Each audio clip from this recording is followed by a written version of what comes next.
Un peu. Donc une petite interview de présentation. Quelles sont vos influences? Quels sont un petit peu les auteurs qui vous ont marqué? Which authors left their mark on you? Mostly new wave writers, who were the writers I was quite young reading. Norman Spinrad, who's here today, Harlan Ellison, Roger Zelazny, Philip Dick. The writers I started publishing with later in life were not influences. I feel they're more like colleagues, so I don't have the same relationship with them. But those are the writers that have a big influence on me. And going back a little bit further, Ray Bradbury, Richard Matheson, Charles Beaumont, the California contingent. Ok. On ne vous connaît pas encore complètement en France. Parlez-nous de votre travail. Quelles sont les thématiques sur lesquelles vous travaillez? We actually don't know you very well in France, so... It's the same in America. So, what are your ideas that you try to develop in your books? What kind of ideas? Most of my fiction has concerned identity and definitions of reality. There's usually a sort of a borderline between what we perceive with our personalities as being an objective world and what the world might actually be. I also, in my longer form fiction novels, I try to deal with science fiction, sort of a hard science fiction approach, and blend it with mysticism and try to find some sort of intersection. And what usually happens at the intersection is there's some kind of mental illness, because that's sort of how I see it. I think that the world is sort of at a dichotomy right now. There's a very practical, mundane, scientific approach to everything that wants the world to be quantifiable. And then there's a large influx of mysticism and reincarnation and all the usual ideas that cycle around every millennium. And these two are at odds. And I like to think that they're trying to find some way to establish a middle ground where there's a balance, because it feels out of balance to me. Quels sont vos derniers travaux, vos derniers ouvrages? What are your latest novel? I've published 2 books in the United States, a collection of short stories called Are You There, and a novel called Harbinger, which deals most specifically with what I was just talking about. And in the spring, there'll be a new book, Life on the Preservation, which looks at these questions very closely, very closely. Okay. Une petite question simplement alors sur vous vivez avec Nancy Kress. Est-ce que c'est pas difficile de vivre à 2 écrivains ou est-ce qu'au contraire vous travaillez ensemble? As you are married to Nancy Kress, is it difficult for you to live as 2 science fiction writers at the same time? We're very different types of writers. Also, Nancy has been publishing a lot longer than I have, but beyond that, we inhabit completely different schedules. So I'm a late night person. I'll be up until 2 a.m. every day, and I get up maybe at 10 o'clock, and by then Nancy has been awake for 5 hours writing. And so by the time I get up, I'm not interrupting her writing process, and when I'm writing, it's usually she's asleep. So that part of it works out.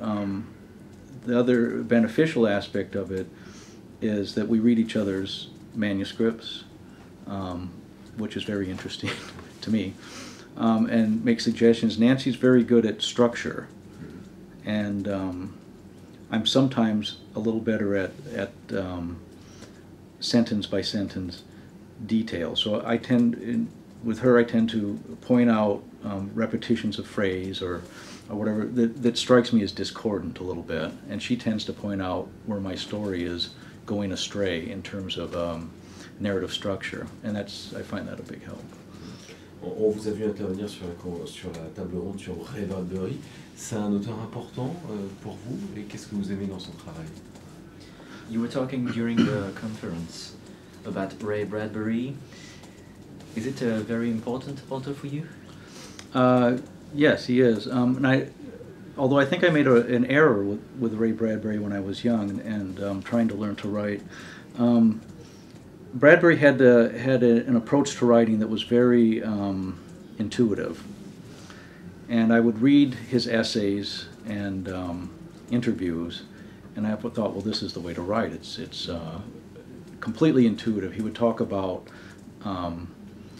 playing word association games, which he wound up doing his whole life after about age 22 or so, when he started selling to Weird Tales. He would get up each morning and he would type any series of words that would come into his head, and then he would just sort of meditate on them and write a prose poem, and eventually that poem would turn into a narrative. And this sounded great to me because it seemed so easy.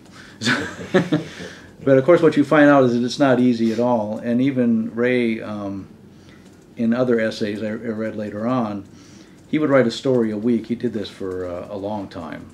And his method was to, Monday morning he would get up and stumble over to his typewriter and write an entire story.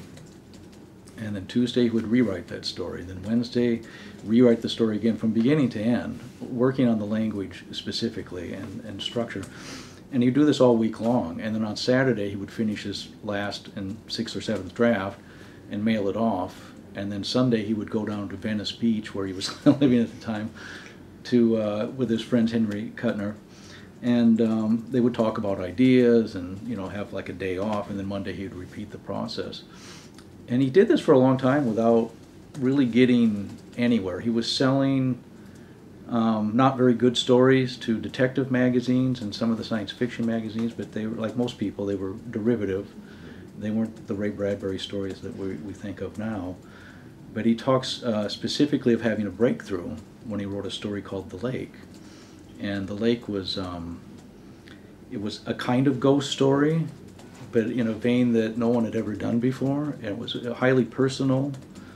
And anyway, from this sort of thing, I became very intrigued, and I thought, this is what I want to do, and this is what I have to do. And I found other writers who had the same sort of approach, Harlan and Zelazny to a somewhat lesser extent. I think he was a little more of a rational writer.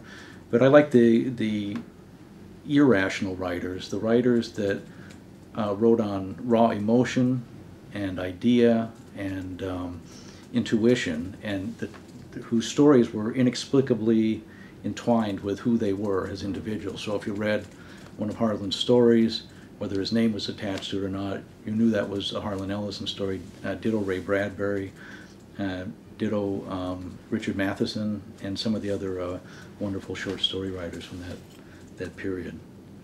And that's what I wanted to do when I eventually started doing it, but it took me a very long time of trial and error. Yeah.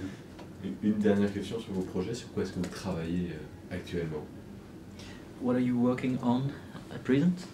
Well, I have I'm working on the edits to Life on the Preservation, which is coming out from a British publisher, but will also be distributed in the United States. So that's sort of a done deal, but we're working on the final edits.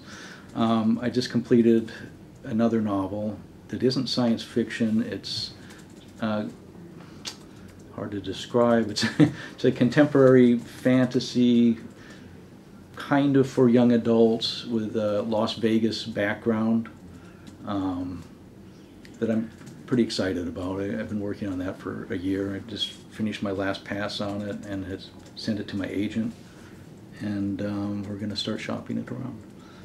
And now my deck is clear, so I'm thinking about the next book. I'm more comfortable in the short story form, and I've worked harder at that, but I feel that I need to keep the novels rolling because that's there's more visibility. It's harder to get a collection of short stories published. I had got one from Golden Griffin, which is a very nice hardcover book, but that's rare. It's not the usual thing. And I'd like to get good at writing novels, so I'm thinking ahead to my next book, which will be science fiction. Ok. Thank you. Thank you. Merci beaucoup.